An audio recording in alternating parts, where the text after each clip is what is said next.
The body was found approximately 8 feet over the bank. Her skirt seemed to be either ripped off or had come off during the process of what had taken place, the process of a murder. There's no signs of sexual contact, sexual assault. All we know is she's dead, died violently, and we don't know why. We've certainly had inquiries and what have you, but there's just nothing. The 5 Jane Doe cold cases solved in 2022 are what we're examining today. See our video to learn how 5 Jane Doe cases were finally solved after many years. To learn more about these fascinating tales and their wild turns, let's have a deep look at 5 Jane Doe cold cases that are solved in 2022. The body of a woman was found in the back of Cedar Ridge Cemetery in Blairstown, New Jersey, on July 15, 1982, while a gravedigger was working. The victim's face had been brutally beaten with an unidentified object, and the body was lying on its back just over a steep bank leading to a creek below. The victim's eye color could not be determined due to the extent of the body's decomposition. Her body was covered in a pleasant-style skirt and was dressed in a red short-sleeved shirt, but no underwear was discovered. It was difficult to find concrete proof of a sexual assault due to the level of decay. A red nail polish was discovered on the right hand, but not the left, and the victim's hair was entangled with a golden cross necklace and 2 earrings. There were no signs of any tattoos, birthmarks, or distinct surgical scars. The 2 teeth in her front were darker than the others. There were no indications of an assault. According to forensic anthropologists, the victim was between the ages of 14 and 18, had never been pregnant, had never given birth. Because so much time had passed between her passing and the body's discovery, the toxicology report was not entirely conclusive, despite the absence of any drug traces being found. The autopsy revealed that the body had been exposed to the elements for days, or perhaps even weeks, before it was discovered. The forensic department found it more challenging to pinpoint the victim's time of death due to the hot and muggy weather conditions. However, injuries to the victim's arms on January 22, 1983 showed that she had made an effort to defend herself. Sadly, no family members were present at Jane Doe's funeral, but she was given a decent burial nonetheless. The town's residents donated the cost of the victim's coffin, headstone, and burial plot, where her identity remained a mystery because they were moved by the tragic tale of this poor young woman. The heartbreaking markings on the tombstone were what everyone remembered about the missing Princess Doe, who was found dead among strangers. Princess Doe may have been seen before her murder, and in an effort to learn more about this unidentified victim, detailed pictures of her clothing were released to the public after being identified from newspaper images. Just 2 days before her body was discovered, on July 13, 1982, a woman told authorities that she saw a girl buying cigarettes while wearing the same outfit. Like several others, this did not, however, lead LED anywhere. Princess Doe was the first person to be entered into the FBI's National Computerized Unidentified Deceased Files on June 30, 1983. Over the years, attention shifted to a variety of suspects, including locals and serial killers. Inconveniently, police were stuck in the same position for many years before all of them were ultimately exonerated. Princess Doe was mistakenly identified as Diane Janice Dye, a 17-year-old San Jose, California girl who went missing on July 30, 1979. In the state of New Jersey, this theory won over several law enforcement officials, who even went so far as to declare Diane dead as Princess Doe during a press conference. However, Lieutenant Eric Krantz, the case's original lead investigator, insisted that Diane Dye was not a likely candidate to be the identity of the Princess Doe. Diane's family and the California investigators, who were appalled by the actions of the New Jersey law enforcement in 2003, supported Krantz's observations. Diana Dye was not the Princess Dye in 2005, according to DNA evidence that was compared to a sample from Patricia, Diana's mother. According to the New York Times, a convicted serial killer by the name of Arthur Len Law wrote a letter to the police expressing his desire to admit to another murder. In 2005, Kinlaw was accused of killing a girl and disposing of her body in the East River. Kinlaw, who the police thought had previously operated a prostitution ring, wanted to tell the detectives about a young woman he had killed in New Jersey. However, at that time, the police were unable to support Kinlaw's claims due to a lack of solid evidence. Despite the fact that detectives had gathered DNA evidence from Princess Doe's body, it wasn't until recently that they could test her physical remains in 2007. Princess Doe's remains were exhumed and subjected to analysis by the University of Texas Center for Human Identification in 2012. Princess Doe was identified using a composite sketch created using DNA technologies, but this didn't reveal any new details until 2021. Her eyelashes and teeth were initially thought to be of no use, but the Astria Forensic Lab was able to successfully extract DNA from those samples after performing DNA analysis on them. Indeed, after the first hint was picked up, the princess's eyelashes and teeth proved to be the key to figuring out who she was. As more information became available in 2022, investigators were finally able to identify Princess Doe as Don Olanick, a 17-year-old Long Island resident. The date set for the disclosure of Princess Doe's identity was the 40th anniversary of her birth. On August 5, 1964, in West Babylon, New York, Doe Olanick was born into a Christian family. Don, then 17, was a high school junior in Bohemia, New York, where she resided with her mother and sister. On June 24, 1982, she left the house at her mother's request. Olanick was asked to leave the house. She was never seen alive again, and the reasons why remain a mystery. Detectives think Don met Arthur Kinlaw after leaving her house, but they don't know how. Then, for the duration of the 1980s, Kinlaw and his wife, Donna, operated a prostitution ring in Suffolk County, New York, where they attempted to coerce her into performing sexual services. In an effort to eliminate a witness after Princess Doe was revealed to be Don Olanick, he killed her when she refused. Arthur Kinlaw was reevaluated as a suspect and subsequently charged with Olanick's murder. If found guilty, he will serve a third life sentence with the other two. Law enforcement has not given up on Princess Doe, despite him serving another 40 years. James Pfeiffer, the Warren County prosecutor, said at a news conference that science and technology were instrumental in solving the murder of Oliver. Olanick's surviving family members sat with her picture pinned to their lapels at the press conference. Don had been buried in the Blairstone, New Jersey, the town for more than 40 years. Now that her family is making a decision about whether she should stay in New Jersey or return to New York, investigators are relieved to have family located her and returned Donald's identity. In the era of DNA advancements, victims deserve much more than a gravestone without a name. In the future, hopefully no family will have to go through life grieving for their lost loved ones. Russell Allen, a teacher from Las Vegas, was searching for rocks on July 31, 1960, in a desert region close to Congress, Arizona, just off Old Alamo Road and 1.5 miles from Highway 93. After only a few seconds, he came across the Sandwash Creek bed and something so horrifying that it would haunt him for decades. He quickly alerted the authorities after discovering a young girl's badly decomposing, partially buried body. When the neighborhood police arrived, they discovered the body wearing a blue blouse and reddish shorts.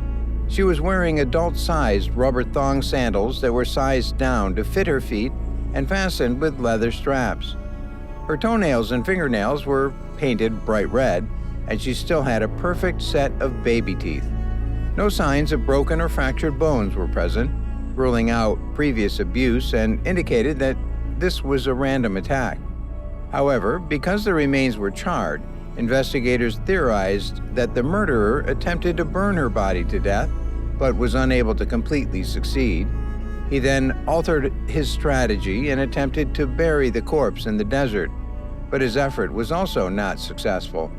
The body was identified as belonging to a child after the autopsy. The investigators determined that the young girl's age was between 2 and 7 years old, and that she stood about 3 feet 5 inches tall. She was between 50 and 60 pounds. She was Caucasian, with brown hair that may have previously been dyed or tinted. However, due to her extreme decomposition and charring, no one could tell if Auburn had any birthmarks or other distinctive spots on her body. It was a tragic case all around. Not only did the killer get away even after a monstrous act, but nobody even knew who this poor child was. Although her cause of death could not be determined, authorities still considered this case to be a homicide given the circumstances. Nevertheless, residents of the nearby Prescott community did their best to respect her neighbors in central North Arizona. The Prescott community organized a fundraiser to pay for the young girl's funeral and even got Flores Mortuary to donate its services. Since no one came forward to identify her, they affectionately gave her the name Little Miss Nobody. Although the local sheriff's department continued their investigation for months, including questioning every child sex offender in that region, there were no leads to pursue after the first months of the grisly discovery. But nothing ever materialized from it. Every lead proved to be a false lead, and the case became unsolved. Many desperate families contacted the sheriff's office over the years, asking if she was their missing child, but none of them were a match. The Yavapai County Sheriff's Office then collaborated with another Texas-based laboratory in 2021 to see if advanced DNA testing could shed light on the disappearance of Little Miss Nobody. However, with more advanced technology, the preserved evidence was insufficient for reconstruction and DNA profile building.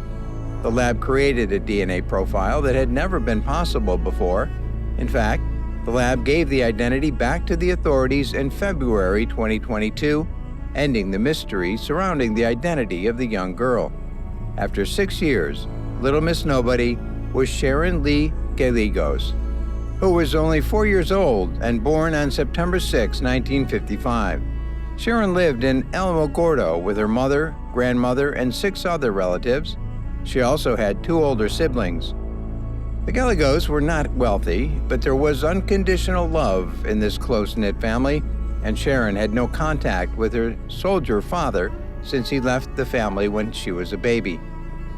Her loved ones described her as a cheerful young girl who loved playing outside with her siblings at about 3 o'clock in the afternoon and loved running errands with her mother. While playing with her 2 cousins on July 21, 1960, Sharon was abducted in an alley close to her Virginia Avenue home. The witnesses claimed that a couple approached Sharon and offered to buy her some candy and clothing in exchange for joining them in the car. Sharon was dragged to the car despite her protests. The man was described as a fair, thin Caucasian with a long nose and sandy-colored straight hair, while the witnesses described the woman as a short, stout woman in her 30s. The car was described as a dark green 1951 or 52 model Dodge or Plymouth sedan. When Sharon's cousin informed her mother of what had happened, the car sped off after loading Sharon inside. She called the police right away, and although they set up roadblocks nearby in an attempt to catch the kidnapper, they were unsuccessful. Investigators were worried that Sharon had likely been stalked for days or weeks prior to the abduction. But shockingly, they were unable to identify the perpetrators in 1960. Because the remains appeared to be much older than Sharon, Sharon was not regarded as Little Miss Nobody. Up until Little Miss Nobody's identification, this case remained unsolved. Sadly, the mystery wasn't solved before Sharon's parents passed away.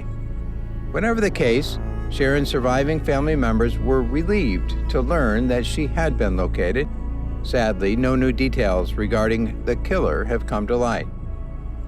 On June 3, 1993, a truck driver stopped near Gilroy, California, on State Route 152, also known as the Pacheco Pass Highway, to use the restroom. Something caught his eye. It appeared to be a human body's partial skeleton. When police arrived on the scene, they discovered a female body that was decomposing and was dressed in blue jeans, a blue t-shirt, and a blue jacket. She wore white underwear and blue-striped white Nike socks. Her brown tennis shoes were found at the scene as well. Numerous details about the victim's description and her murder were made public after the body was brought to the coroner's office for an autopsy. The forensic experts came to the conclusion that the body belonged to a white woman who also exhibited Hispanic traits. She passed away at the end of May 1993, most likely in her late 30s or early 40s. She stood about 5 feet 2 inches tall, weighed about 130 pounds, and had brown eyes and medium-length hair. Her 5-inch scar on her abdomen, which may have been caused by gallbladder surgery, was discovered. She also had drug use-related track marks on her arm. The cause of death was determined to be a strangulation homicide, and it appeared that the body had been dumped after the murder. Detectives had a hard time identifying this woman despite having all of these details.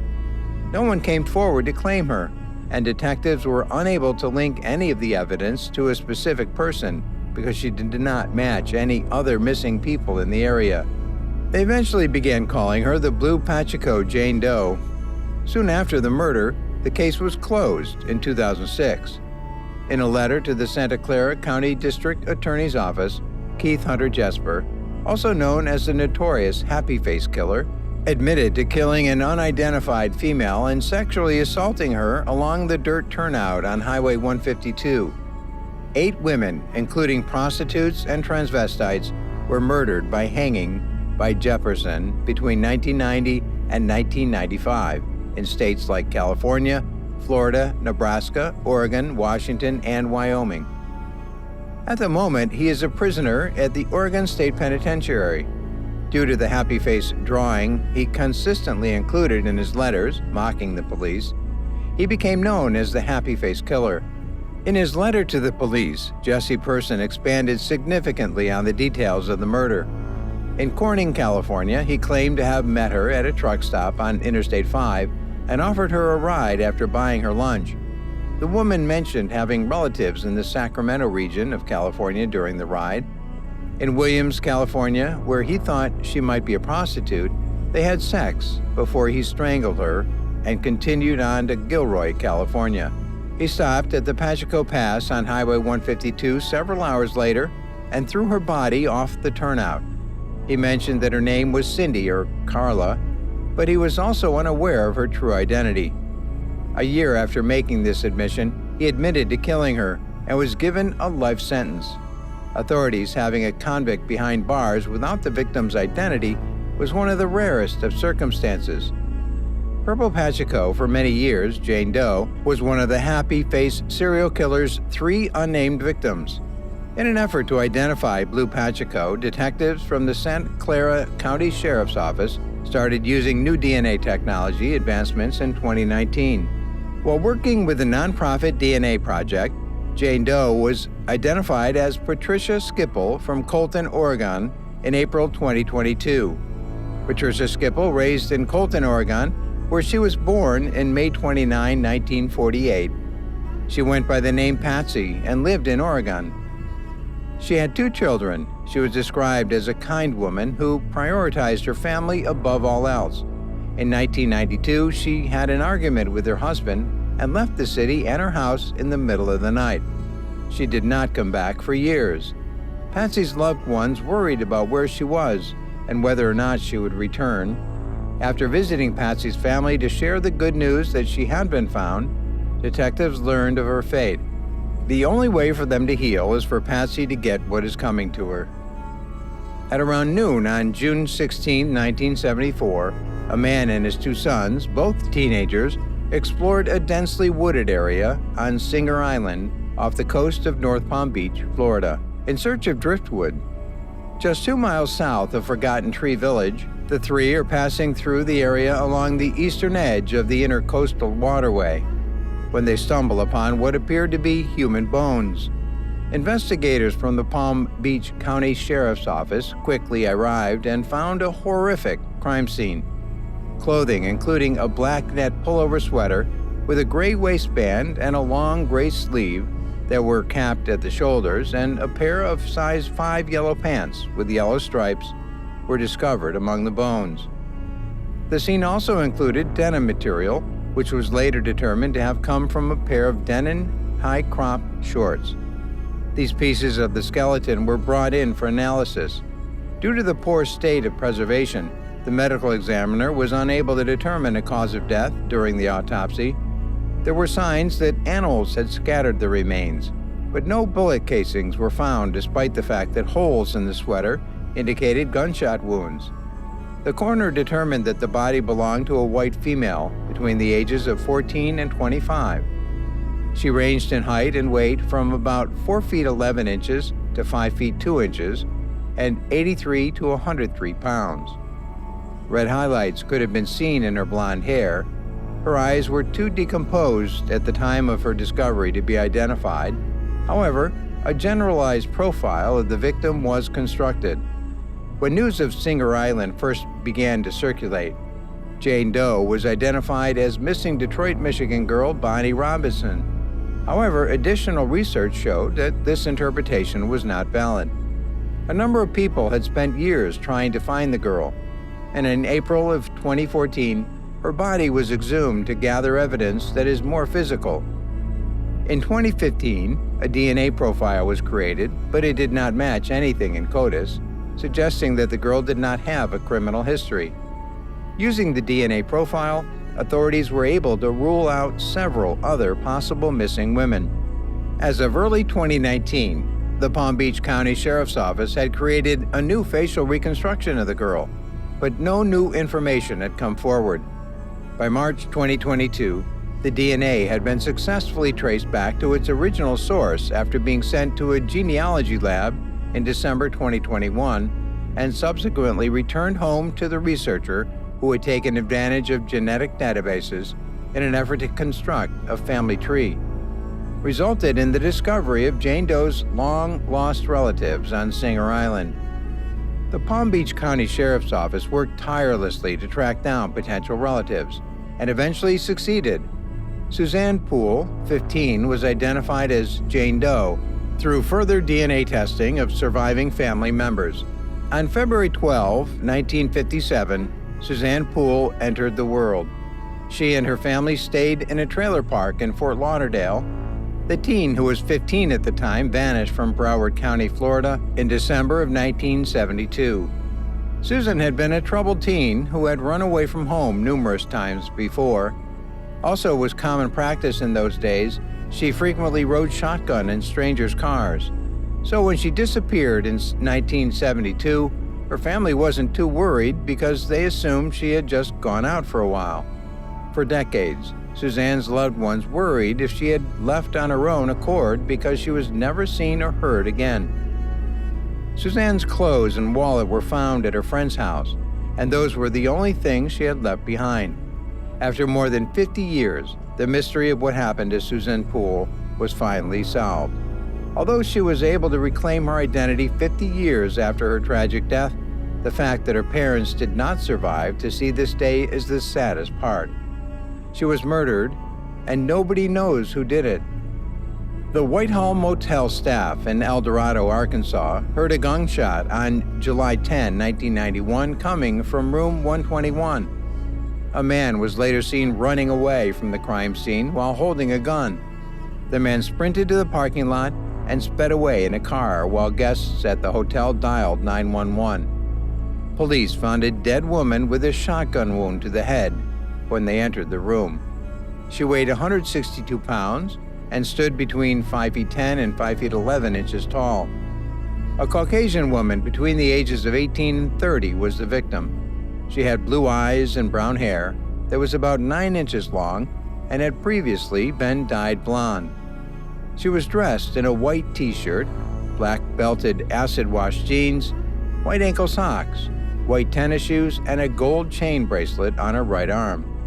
She had a birthmark under her left breast that served as an easily recognizable identifier. She had freckles, 3 piercings in her right ear and 2 in her left. Her left wrist and right eye both had bruises, indicating she had been most likely beaten and mistreated before passing away. The victim's photo and name, Cheryl Ann Wick, were found on an identification card that was found with the body.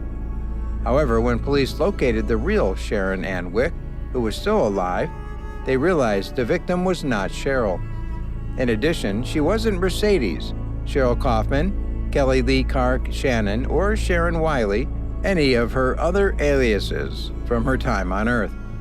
Despite the fact that police discovered many of her friends, nobody ultimately knew who she really was. The El Dorado was her given name. Jane Doe police quickly caught the murderer. Ex-boyfriend and occasional pimp, James McElphin, was accused of first-degree murder and second-degree battery. Soon after relocating to Dallas, Jane Doe met McElphin. However, the relationship was difficult right away, and abuse was a recurring issue. She frequently visited the emergency room and throughout their relationship to receive medical attention for the wounds her boyfriend had caused.